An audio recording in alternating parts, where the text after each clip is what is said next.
Good afternoon. I just wanted to quickly show you I made a ring from the round. They almost look like soup spoons, but they're smaller than soup spoons, but they're round spoons that I bought recently.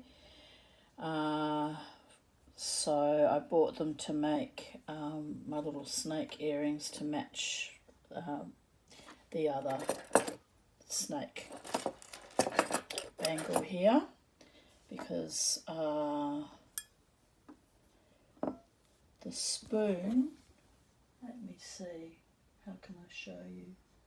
Well, anyway, the spoon part had the same patterning here, but these are the backs, the handles. So I made this one this morning. I made it a smaller size. It fits my pinky finger, and I've got quite large fingers, so I don't know what size it is, but it only fits my pinky. But I made it a smaller size because I thought if I sell it or gift it, it can fit someone with a smaller hand than I. And I made my first heart using my Peppy ring bender. I'm not really happy with it because the Peppy ring bender doesn't have the Delrin dies for the sharp angles, and so it's got a big mar in that I've been unable to get off, even though I've sanded it, I've annealed it, and tried to get rid of the mark. It's not too bad, not too visible on this side. Oh yes, it is, you can see it, but I don't know, for some reason this one looks worse. So I'm not thrilled about that, but I'm a beginner and I'm going to have to find a way to make those without getting huge marring marks, otherwise I won't be able to sell them, I don't think.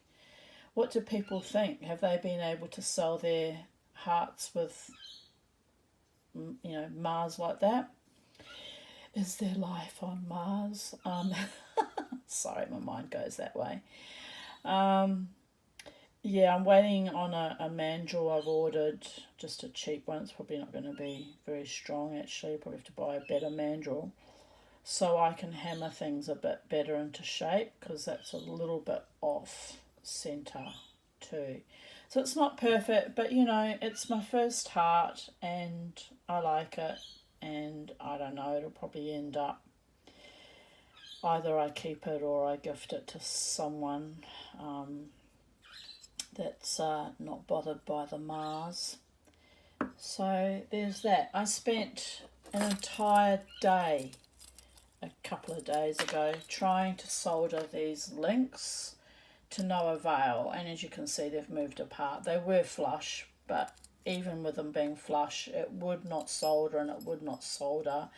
And I think the factor of the equation why it wasn't soldering was the tongue was acting as a heat sink, as it was the pliers I was using to try and protect the sterling silver end of the snake from burning. The chain burnt, everything burnt, but I managed to not damage it as severely. And I don't know about the file scale, but there's a fair bit of file scale on this end. I tried to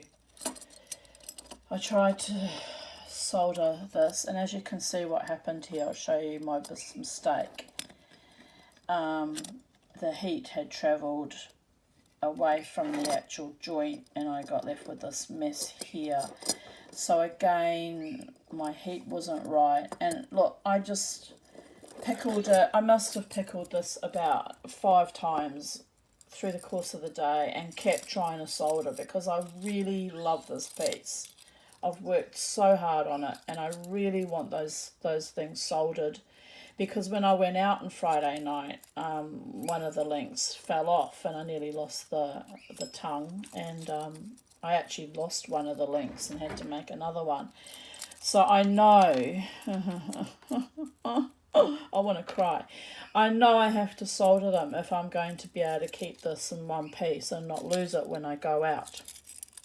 So these were soldered without any problem.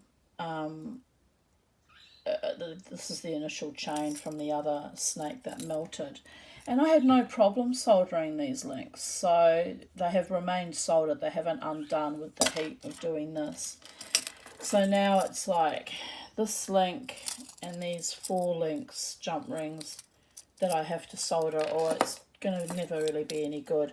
And as you can see, one of the eyes melted off because they were glued on, because I couldn't undo the, these, what do you call them? These things, they wouldn't open when I was trying to pull them apart, so I could take the stone out and solder them down properly.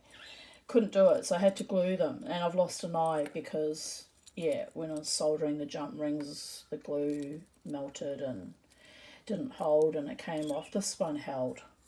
So that's not a drama because I can glue another one back on, but, you know, I'm just so frustrated and disappointed that I can't solder it. So maybe I'll just have to take it to a professional jeweler and get them to solder it, because I want it to be wearable and it's not much bloody good to anyone.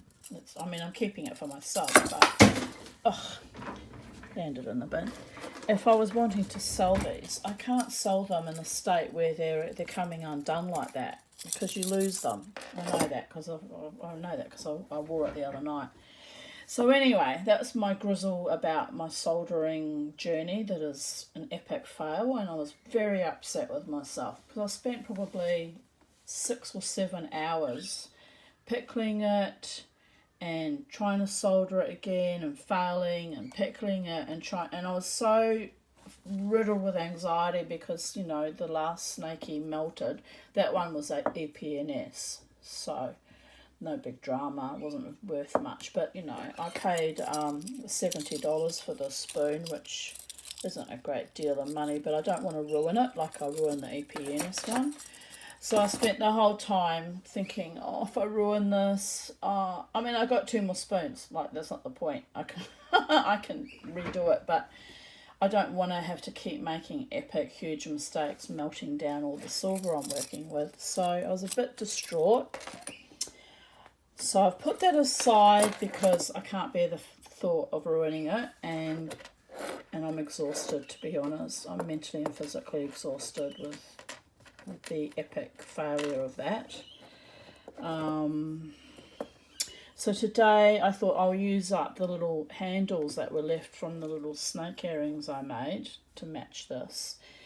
And I thought, oh, well, I'll have a go at making a heart, because I've seen these floating hearts when I first joined our bling group.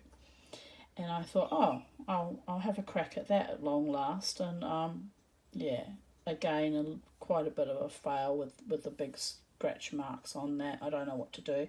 Perhaps next time I'll try putting a piece of leather between the bender and the die, but the trouble is it's there's not much space to do that. Anywho, no drama. It's still beautiful. It's sterling silver, and I'll wear it in good health. And this one, you know, I don't really need any more rings for myself. The novelty's finally starting to wear off, but it's quite pretty.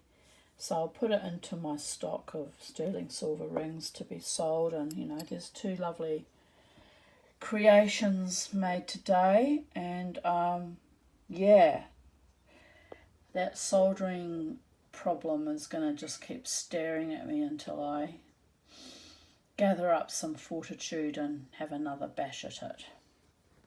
Have a good afternoon, everyone. Enjoy your jewellery making, and I hope I haven't discouraged you. I'm sure it's just soldering I can't do. I'm good at quite a few other things, but I'm just not good at soldering. And I see some beautiful creations that other beginners on our group have made, so it must be just me, you know. I must be just handicapped when it comes to soldering. Anyway, I will improve. I will persevere until I get it right, with a little bit of help from the gods and my friends and my stubborn nature. Bye for now.